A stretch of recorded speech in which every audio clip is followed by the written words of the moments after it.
नमस्कार, मैं अमित और आप देख रहे हैं आंखें न्यूज 24। आइए नजर डालते हैं आज के महत्वपूर्ण खबरों पर। बिहार में प्रथम चरण के लोकसभा चुनाव में वोटिंग का परसेंटेज घटा, 48% हुई वोटिंग। राजद नेत्री मीसा भारती ने कहा, हमारे परिवार के लिए अभद्र भाषा का प्रयोग करती है भाजपा। विजय सिन्हा का दावा, चुनाव में लालू परिवार का खाता भी नहीं खुलेगा। भाजपा का तेजस्वी पर तंज, काठ की हांडी बार बार नहीं चढ़ती। और चिराग पासवान ने कहा, पीएम का निर्देश, मंच पर बैठने से अच्छा कैंपेनिंग करें। अब खबरें विस्तार से। इस खबर के प्रायोजक हैं Lohianagar mount Carmel high school, Gyansthali high school और LMC कम्युनिकेशन। प्रथम चरण में बिहार के 4 लोकसभा सीटों पर चुनाव शांतिपूर्ण संपन्न हुआ। मुख्य निर्वाचन पदाधिकारी ने संवाददाता सम्मेलन को संबोधित करते हुए कहा कि कुल 48.23% वोटिंग हुई। 2019 से 5% तक वोटिंग का परसेंटेज घटा है। उन्होंने बताया कि 1 लाख लीटर शराब जब्त हुआ, जिसकी कीमत 1 करोड़ रुपए है। नक्सल प्रभावित क्षेत्र में मदद ली गई। 7 मतदान केंद्र पर ना के बराबर वोटिंग हुई। 15 विधानसभा क्षेत्र नक्सल प्रभावित थे। 55,000 पुलिसकर्मियों को चुनाव में लगाया गया था। गया में कुल 12 गिरफ्तारी की गई। नवादा में कुल गिरफ्तारी हुई। कुल 28 मोटरसाइकिल और 4 कार को जब्त किया गया। लगभग 1418 वल्नरेबल टोला की भी पहचान की गई और उस पर बड़े पैमाने पर निरोधात्मक कार्रवाई की गई। मैं संक्षेप में बता दूं कि इस अवसर पर कुल 24,094 लोगों को बाउंड डाउन किया गया, जिसमें औरंगाबाद में 5,275, गया में 3,784, नवादा में 10,172, जमुई में 2,147, मुंगेर में 1,451 और शेखपुरा में 1,265। कुल 24,094 लोगों को बाउंड डाउन किया गया, जिससे इलेक्शन शांतिपूर्ण रहा। इसके अलावा 1 जनवरी से लेकर जो क्राइम कंट्रोल एक्ट है उसके तहत जो आपराधिक तत्व हैं उनके विरुद्ध 500 लोगों के विरुद्ध हमने कार्रवाई भी की। 16 मार्च से लेकर अभी तक इन जिलों में कुल 50 अवैध हथियारों की बरामदगी की गई और लगभग 80,556 लीटर शराब भी बरामद की गई, जिसका जिलावार ब्यौरा प्रेस नोट में आपके समक्ष दिया जाएगा। इसके अलावा 29,524 ग्राम जो है अवैध मादक पदार्थ भी इसमें बरामद किए गए।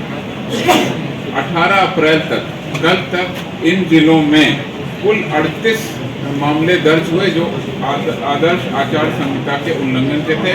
उन सभी में अनुसंधान की कार्रवाई अभी तक की जा रही है और इसमें आगे डिसीजन किया जाएगा। शोषण उसके बाद उसकी गिरफ्तारी कर ली गई। नवादा जिला में 20 गिरफ्तारी तथा उसके साथ 28 मोटरसाइकिल और 1 कार को जब्त किया गया। शेखपुरा जिला अंतर्गत 4 निरोधात्मक गिरफ्तारियां की गई। तो इस प्रकार से जो सारी गिरफ्तारियां हुई हैं, 1 गिरफ्तारी को छोड़कर सभी निरोधात्मक गिरफ्तारी की गई हैं, जिससे कि इलेक्शन पूरी तरह शांतिपूर्ण रहा। क्या कर सकता है?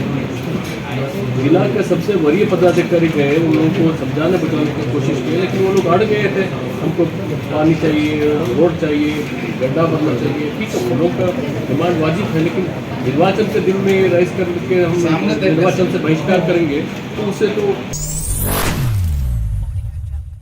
राजद प्रत्याशी मीसा भारती ने कहा है, जहां जहां चुनाव हो रहा है वहां इंडी गठबंधन के पक्ष में वोटिंग हो रही है। हम लोगों ने जिस जगह पर जनसभा की, जनता का अपार समर्थन इंडी गठबंधन के साथ है। वहीं प्रधानमंत्री पर तंज कसते हुए मीसा भारती ने कहा, प्रधानमंत्री बिहार बार बार आते हैं लेकिन एक बार भी रोजगार की बात नहीं करते, पलायन पर कोई चर्चा नहीं करते। मीसा भारती ने कहा, प्रधानमंत्री 5 साल के लिए फिर से मौका मांग रहे हैं, लेकिन जनता के लिए 5 साल में क्या करेंगे वह कभी बताते नहीं हैं। ना महंगाई पर कभी चर्चा करते हैं, तो आखिर जनता क्यों वोट देगी। वहीं चिराग पासवान की मां को गाली देने वाले मामले पर मीसा भारती ने कहा, हम तो कहते हैं उस व्यक्ति को पकड़ कर लाए और उससे पूछे वह किस दल का है, यह जाँच का विषय है। मीसा भारती ने कहा, मुझे तो काफ़ी दुख हुआ, चाहे वो मेरे परिवार का हो या फिर चिराग के परिवार का। चिराग पासवान के परिवार से हम लोगों का पुराना संबंध है। ऐसे में इस तरीके का बयान बिल्कुल सही नहीं है। मीसा भारती ने सम्राट चौधरी के बारे में कहा कि सम्राट चौधरी ने भी हमारे परिवार और पिता और पुत्र को लेकर इतनी गंदी भाषा का प्रयोग किया, तो क्या आप लोग बीजेपी के नेता के मुंह में माइक क्यों नहीं लगाते। सम्राट चौधरी से तो इस्तीफा लेना चाहिए और उन्होंने खुद इस्तीफा दे देना चाहिए। मीसा भारती ने कहा कि सम्राट चौधरी और प्रधानमंत्री भी हमारे परिवार पर टिप्पणी करते हैं तो उस पर मीडिया क्यों नहीं हाय तौबा मचाती है। कि महागठबंधन के, इंडिया गठबंधन के जितने भी प्रत्याशी हैं वो जीत रहे हैं और जीत कोई हवा में बात नहीं कर रही हूँ, मैं धरातल पे रख करके ये बातें कह रही हूँ कि जिस तरह से हम मुद्दों को लेकर के गए हैं जनता के बीच में, तो पूरी आशा है कि इंडिया गठबंधन के सारे प्रत्याशी आज जो 4 जगह हो रहा है वो उनकी जीत सुनिश्चित है। कर रहे हैं बीजेपी के लोग 400 पारी से पीछे नहीं हट रहे हैं, 400 पार जीतेंगे ही जीतेंगे। अब क्या है उनका दावा का, जनता में तो ऐसी कोई चीज दिख नहीं रही है क्योंकि इतनी सभाएं और इतनी बातें। आप बताइए ना कि प्रधानमंत्री जी आ रहे हैं और क्या बात कर रहे हैं, किस पे बात कर रहे हैं? रोजगारी पे बात कर रहे हैं, पलायन पे बात कर रहे हैं, महंगाई पे बात कर रहे हैं, किस चीज पे चर्चा कर रहे हैं? उन्होंने जो पुराने वादे किए 10 साल में उसकी भी कोई चर्चा हो रही है? नया 5 साल में क्या करेंगे बता रहे हैं कि हम जनता के लिए 5 साल क्या करेंगे। मौका दीजिए, मांग तो रहे हैं, लेकिन करके क्या दिखाएंगे 5 साल में? वही जो 14 से 19 में किए वही 24 में भी फिर करेंगे। कुछ बातें कही गई हैं। देखिए, एक मीडिया के द्वारा बहुत जोर शोर से ये चीजें चलाई जा रही है। आप बताइए कि हम लोग भी जाते हैं, सभाएं होती हैं और कोई उसमें एक आदमी घुस के, मुझे तो लगता है कि अगर ये फुटेज आपको मिला है तो उस व्यक्ति को पकड़ के पूछना चाहिए और जांच होनी चाहिए इसकी कि वो किस दल का है।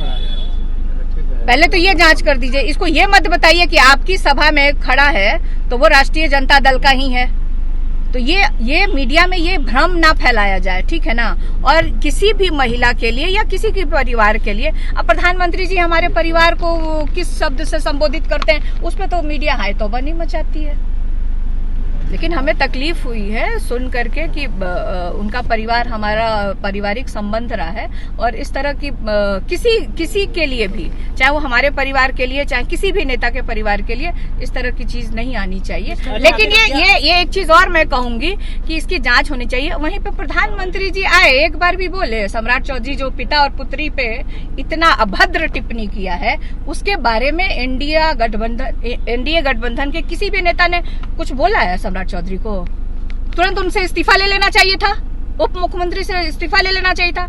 ऐसा उप मुख्यमंत्री जिसको ये भी नहीं पता है कि परिवार क्या होता है, संस्कार क्या होता है, इस पे तो किसी ने हाय तौबा नहीं मचाया। आप लोगों ने भी नहीं एक बार किसी के मुंह में माइक ठूस करके भाजपा वाले से पूछा कि बोलिए इस पे क्या आपका रिएक्शन है?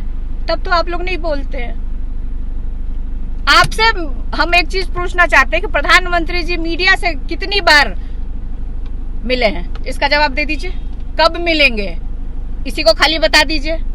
महंगाई तो कम नहीं करेंगे प्रधानमंत्री जी, बेरोजगारी भी दूर नहीं करेंगे, बिहार को स्पेशल पैकेज भी नहीं देंगे, कोई बिहार में फैक्ट्री भी नहीं लगाएंगे, लेकिन कम से कम बिहार के मीडिया से तो मिलने एक बार। क्या कारण आप मानते हैं कि प्रधानमंत्री हो चाहे दिल्ली से जो लोग आते हैं उनके टारगेट केवल आरजेडी ही है और कोई बात नहीं करते हैं वो लोग? वो अपनी नाकामियों को छुपाने के लिए उन्होंने कुछ किया ही नहीं है। खासतौर पे बिहार के लिए तो उन लोगों ने कुछ भी नहीं किया। आप देखिए कि 40 में से 39 सीट जिता के भेजती है बिहार की जनता, 2 बार दिया। आप वहीं पे देखिए कि गुजरात से सिर्फ 26 एमपी हैं, लेकिन वहां अदानी, अंबानी, सारी फैक्ट्रियां। बिहार को क्या मिलता है? 39 सांसद यहां से जिता के भेजते हैं। किसी भी सांसद का मुंह खुलता है पार्लियामेंट के अंदर बिहार के लिए? किस सांसद ने स्पेशल पैकेज की बात कही है 10 सालों में? उसका नाम बता दे। किसने कहा कि हमारे बिहार में फैक्ट्री लगनी चाहिए? कोई सांसद बताएगा क्या? पूरे देश की नजर कम से कम बिहार के 2 सीट पे, एक पाटलिपुत्रा एक छपरा। देखिए ये भी एक तरह से चुनाव तो 40 सीटों पे चल रहा है, लेकिन क्योंकि यहाँ पे परिवार, देखिए इसको क्योंकि परिवार के सदस्य लड़ रहे हैं इसलिए इसको महत्वपूर्ण बना दिया गया है। लेकिन इन दोनों सीटों पे भी जो सांसद महोदय हैं उनकी भी स्थिति यही है। उन्होंने भी अपने क्षेत्र के लिए कुछ नहीं किया है। तो हम यही कह रहे हैं कि देश की जनता इस बार इंडिया गठबंधन को मौका देगी और भाजपा की विदाई तय है। बदलाव होगा। बिल्कुल बिल्कुल। नेता प्रतिपक्ष तेजस्वी यादव का बीजेपी पर तंज है। कहा है कि काट की हांडी बार बार नहीं चढ़ती। इनका जो फिल्म था 400 पार फर्स्ट पेज में ही सुपर फुल ऑफ हो चुका है। इस बार उनका जुमले का जो पहाड़ था जनता के दहाड़ ने गिरा दिया है। 4 सीट हम लोग जीत रहे हैं और आगे भी आने वाले फेज होंगे उसमें भी जीतेंगे। हांडी जो है बार बार नहीं चल इनका जो फिल्म था 400 पार का ये फर्स्ट फेज में ही पहले के दिन जो है सुपर फ्लॉप हो चुका है। तो इस बार जो इनका जुमलों का जो पहाड़ था जनता ने दहा दिया। 4 सीट हम लोग जो है जीत रहे हैं और आने वाला भी जो फेज है उसमें भी अच्छी पोजीशन राहुल गांधी जा रहे हैं वही जुमलों का जो पहाड़ जनता ने दहा दिया। 4 सीट हम लोग जो है जीत रहे हैं और आने वाला भी जो फेज है उसमें भी अच्छी पोजीशन राहुल गांधी जो है बार बार नहीं चल इनका जो फिल्म था 400 पार का ये फर्स्ट फेज में ही पहले के दिन जो है सुपर फ्लॉप हो चुका है। तो इस बार जो इनका जुमलों का जो पहाड़ था जनता ने दहा दिया। 4 सीट हम लोग जो है जीत रहे हैं और आने वाला भी जो फेज है उसमें भी अच्छी पोजीशन राहुल गांधी जा रहे हैं वही जुमलों का जो पहाड़ जनता ने दहा दिया। 4 सीट हम लोग जो है जीत रहे हैं और आने वाला भी जो फेज है उसमें भी अच्छी पोजीशन राहुल गांधी जा। उप मुख्यमंत्री विजय सिन्हा ने तेजस्वी यादव के उस बयान पर प्रतिक्रिया दी है जिसमें तेजस्वी यादव ने कहा था कि पहले चरण चुनाव में बीजेपी फ्लॉप है। उन्होंने कहा कि तेजस्वी क्या कहेंगे अपने बारे में लिखेंगे कि वो फ्लॉप हो गए, उनकी पारिवारिक जिम्मेदारी समाप्त हो जाएगी, परिवार का एक भी सदस्य नहीं जीतेगा और उनका खाता भी नहीं खुलेगा। यह पूरी तरह से वो लिख दे। आखिर कौन सा ऐसा विजन है बिहार को बर्बाद करने वाले, बिहार को लूटने वाले, बिहार को बर्बाद करने वाले दिल्ली में जाकर देश को जाकर लूटेंगे, देश को बर्बाद करेंगे। बिहार की जनता ये गलती नहीं करने जा रही, उनको कहीं से अवसर नहीं दे रही है। वहीं राहुल गांधी के भागलपुर दौरे पर विजय कुमार सिन्हा ने कहा लोकतंत्र में सबको आने का अधिकार है। राहुल गांधी जब अपना ही क्षेत्र छोड़कर भाग जाते हैं दूसरे के क्षेत्र में वो कितना वोट दिला पाएंगे ये पूरा बिहार और पूरा जनता जानती है। मुंगेर लोकसभा खगड़िया लोकसभा दोनों जगह जा रहे हैं। उन्होंने कहा कि यह बता दें कि देश की जनता, बिहार की जनता बिहार की बर्बादी करने वाले को कतई फिर से बिहार में अवसर नहीं देगी। मोदी जी की गारंटी पर उसको पूर्ण विश्वास है। विकसित बिहार बनाने का संकल्प जनता ले रही है। तेजस्वी यादव कह रहे हैं कि पहले चरण का शो फ्लॉप हो गया है। फ्लॉप हो गया है। तेजस्वी कह रहे हैं कि पहला चरण में फ्लॉप हो गया है एनडीए का। अच्छा तो इधर भी देखिए तेजस्वी यादव जी क्या कहेंगे कि वो हम फ्लॉप हो गए, वो अपने बारे में लिखेंगे कि हम फ्लॉप हो गए। कह तो दिए कि उनकी पारिवारिक जिम्मेदारी समाप्त हो जाएगी, परिवार का एक सदस्य नहीं जीतेगा और उनका खाता नहीं खुलेगा। ये पूरी तरह से वो लिख लें। आखिर कौन सा ऐसा विजन है? बिहार को बर्बाद करने वाले, बिहार को लूटने वाले दिल्ली में जाके देश को लूटेंगे, देश को बर्बाद करेंगे। बिहार की जनता ये गलती नहीं करने जा रही है, उनको कहीं से अवसर नहीं दे रही है। राहुल गांधी जा रहे हैं, राहुल गांधी भागलपुर में दौरा है, चुनावी सभा को संबोधित करेंगे। अजीत शर्मा के लिए वोट मांगे मलिक। राहुल गांधी जी, लोकतंत्र में सबको आने का अधिकार है और राहुल गांधी जी जब अपना ही क्षेत्र छोड़ के भाग जाते हैं तो दूसरे के क्षेत्र में वो कितना वोट दिला पाएंगे ये पूरा बिहार और पूरा देश जानता है। आज मुंगेर जा रहे हैं। मुंगेर लोकसभा और खगड़िया लोकसभा दोनों जगह आज कार्यक्रम है। और ये बता दें कि देश की जनता, बिहार की जनता बिहार की बर्बादी करने वाले को कतई फिर से बिहार में अवसर नहीं देगा। मोदी जी की गारंटी पर उसको पूर्ण विश्वास है और विकसित बिहार बनाने का उसका संकल्प है। देश में 7 चरण में लोकसभा चुनाव हो रहा है। पहले चरण के मतदान खत्म हो चुका है। ऐसे में लोक जनशक्ति पार्टी रामविलास के जमुई सीट से उम्मीदवार अरुण भारती थे, जिसको लेकर आज चिराग पासवान ने संवाददाता सम्मेलन कर अरुण भारती के साथ 4 लोकसभा सीट की जीत का दावा किया। उन्होंने कहा कि हम लोग भारी मार्जिन से जीतने जा रहे हैं। वहीं वोटिंग परसेंटेज कम होने पर कहा कि इस बार ज़रूर कम वोटिंग हुई है, इसके लिए जनता को अवेयर करना चाहिए। इसके साथ ही नीतीश कुमार को लेकर कहा, प्रधानमंत्री नरेंद्र मोदी ही सभी सहयोगियों को निर्देश दिए कि एक मंच पर बैठने से बेहतर सभी लोग अलग अलग तरीके से कैंपेनिंग करें, तभी हम लोग 4 के 40 सीट जीतेंगे। या तेजस्वी की सभा में चिराग पासवान के मां के ऊपर आपत्तिजनक टिप्पणी किए जाने पर कहा, हमारे छोटे भाई तेजस्वी यादव उसी मंच पे थे, उसके बावजूद भी कुछ नहीं कहे। यह घोर निंदनीय है। अगर हम वहाँ रहते तो मुंह तोड़ जवाब देते। यह दलित का अपमान करते हैं और उसके साथ ही साथ महिलाओं का अपमान करते हैं। जिस तरीके से 90 के दशक में लालू प्रसाद के शासनकाल में हुआ करता था, वही बात दोहराना चाहते हैं, लेकिन ऐसा होने वाला नहीं है। जनता सब देख रही है। पिछली बार की तरह इस बार भी इनका पत्ता नहीं खुलेगा। भाई हो सकता है कि तुरंत आपके बुद्धि विवेक, आपकी चेतना को ये समझ में नहीं आया होगा कि हमको कैसे रिएक्ट करना चाहिए। हो सकता है कभी कभी इंसान के नेचुरल रिफ्लेक्सेस तुरंत काम नहीं करते हैं। स्पॉन्टेनियसली क्या रिएक्ट करना है, नहीं करना है, नहीं वो रिएक्शन आता। पर सोचा समझा रिएक्शन भी ऐसा कि ऐसी बातों को तूल नहीं देना चाहिए। मुझे बताइए ना, कोई एक ऐसा स्वाभिमानी इंसान जो अपनी माँ बहन को गाली सुने और वो खामोश रह जाए और उसको ये कहा जाए कि ये छोटी बात है, इसको तूल मत दो, कौन आदमी बर्दाश्त करेगा? मैं किसी के प्रति पर्सनल नहीं हो रहा, पर एक बार के लिए अपने आप को मेरी जगह पे रख के देखिए। जब आप ऐसे ऐसे शब्द जो हम लोग बोल नहीं सकते, जो बिना बीप के आप लोग अपने चैनल पे दिखा नहीं सकते, ये शब्द एक बार सोचिए अगर आपके परिवार के बारे में कोई बोले, खून नहीं खौलेगा। उसके बावजूद मैं इतना मर्यादित होकर, इतना संयमित होकर अपनी बातों को रखने का प्रयास करता हूं। पर हर किसी की एक सीमा होती है सहन शक्ति की।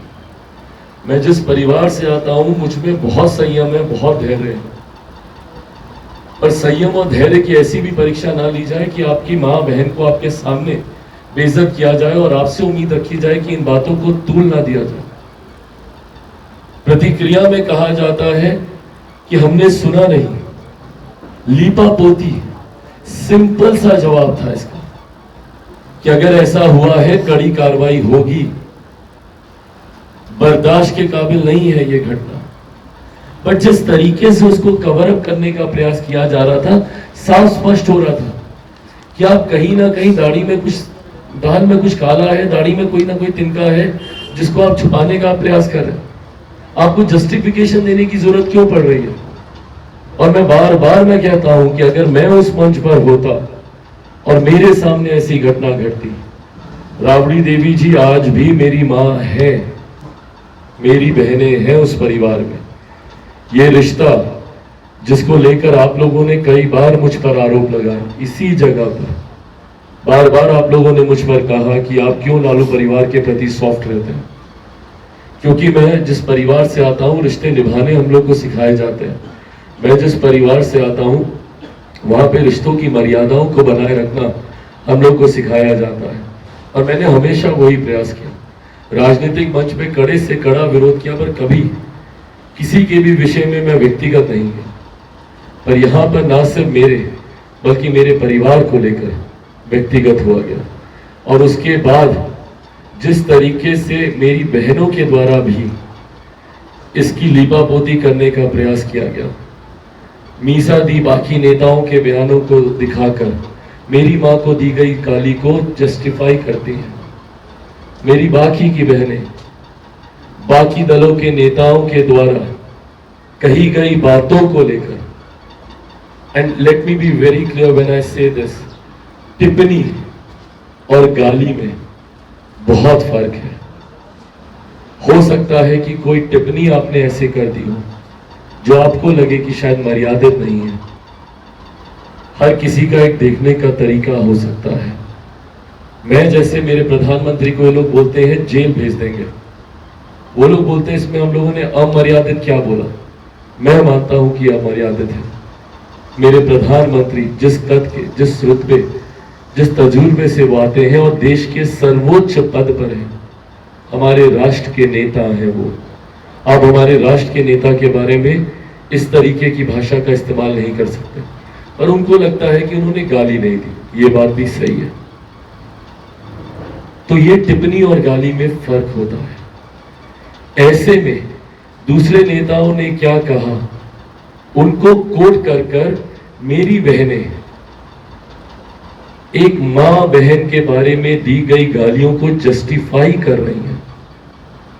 मुझे नहीं पता ये किस तरीके की परंपरा को लालू परिवार के सदस्य अपनाने का कार्य कर रहे हैं, पर हां, इससे पुनः वो जंगल राज जरूर याद आता है, जिसका अनुभव हम सब ने, हमारी पिछली पीढ़ी ने, 80 के दशक का जन्म लिया हुआ हर वो लड़का, हर वो लड़की, जिसमें से मैं भी एक हूं, वो 90 के दौर को कभी भूल नहीं सकता, जहां पे ऐसे ही माँ बहन बेटियों को गाली दी जाती थी, जहां तो ये उनको पता है।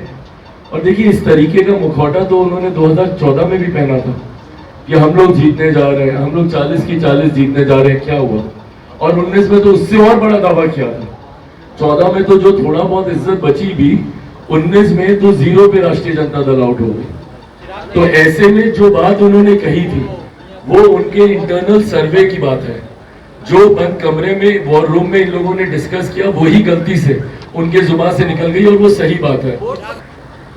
जिस तरीके से देखिए, जब आप मंच पर होते हैं, जब आप भाषण दे रहे हो, कई बार एक स्लिप ऑफ टंग भी होता है, लोगों का उत्साह सामने इतना होता है, तमाम तरीके से जिस तरीके से लोग उत्साह में, जोश में सामने नारे लगा रहे होते हैं, वो माहौल अलग होता है। स्वाभाविक है कई बार नेताओं के बोलते बोलते, पर हाँ, आप उनकी भावना को अगर आप देखें तो भावना तो वही थी ना कि ज्यादा से ज्यादा, अधिक से अधिक सीटें हम लोग जीतेंगे। और जिस तस्वीर का आप जिक्र कर रहे हैं, मुझे लगता है वो जब आप साथ में बैठते हैं, आप स्वाभाविक है, आप यूं हाथ रखकर आप बात करते हैं साथ में, उसको किसी दूसरे अर्थ में लिया जाए, मुझे नहीं लगता वो उचित है। दोनों नेता, एक हमारे प्रधानमंत्री हैं, एक हमारे मुख्यमंत्री हैं, दोनों का एक अपना कद है, अपना स्तर है, और दोनों लंबे समय से देश की, बिहार की राजनीति में उन्होंने अपना मुकाम बनाया है। ऐसे में मुझे नहीं लगता कि किसी दूसरे भाव से इन तस्वीरों को या इन बातों को देखा जाना चाहिए। ये वही लोग हैं जो नवरात्रों में मछली खाने की बात करते हैं। ये तमाम इंडिया अलायंस के लोग जिस तरीके की अपीजमेंट पॉलिटिक्स करते हैं ना, धर्म के आधार पर सांप्रदायिकता फैलाकर, इसीलिए देश की जनता का विश्वास हर बीतते चुनाव के साथ इन पर से उठता जा रहा है। और जिस नेता का आपने जिक्र किया, जिस कांग्रेस पार्टी के वो राष्ट्रीय अध्यक्ष हैं, इस बार आप देखिएगा वो कांग्रेस पार्टी अपने ऑल टाइम लो पर जाएगी। इस बार इतिहास में सबसे कम सीटें कांग्रेस को अगर मिलने जा रही है तो वो 2024 के चुनाव में। अगर आप भी अपने दुकान, प्रतिष्ठान, school, college, coaching centre, restaurant, cafe का विज्ञापन देना चाहते हैं, वो भी किफायती दर पर, तो आंखें न्यूज़ 24 लेकर आया है आपके लिए एक सुनहरा मौका। आंखें न्यूज़ 24 न्यूज़ पोर्टल की दुनिया में बिहार का सबसे उभरता हुआ चैनल, जहां बिहार झारखंड से जुड़े तमाम बड़ी खबरें देखने को मिलती है। तो देर किस बात की, आज भी जुड़े आंखें न्यूज़ 24 के साथ। संपर्क करें हमारे व्हाट्सएप नंबर 8935876430 पर। क्या आप पत्रकारिता के क्षेत्र में अपना कैरियर बनाना चाहते हैं? तो आज ही royal Ashoka institute of mass communication and journalism में अपनी जगह सुनिश्चित करें। आर्यभट्ट ज्ञान विश्वविद्यालय पटना से मान्यता प्राप्त 100% प्लेसमेंट के साथ royal Ashoka institute of mass communication and journalism, नामांकन जारी है। हमारा पता है DS/16 गायत्री मंदिर के समीप, कंकड़ बाग, पटना 8,20,000। आप हमें संपर्क भी कर सकते हैं। हमारा मोबाइल नंबर है 9955456126।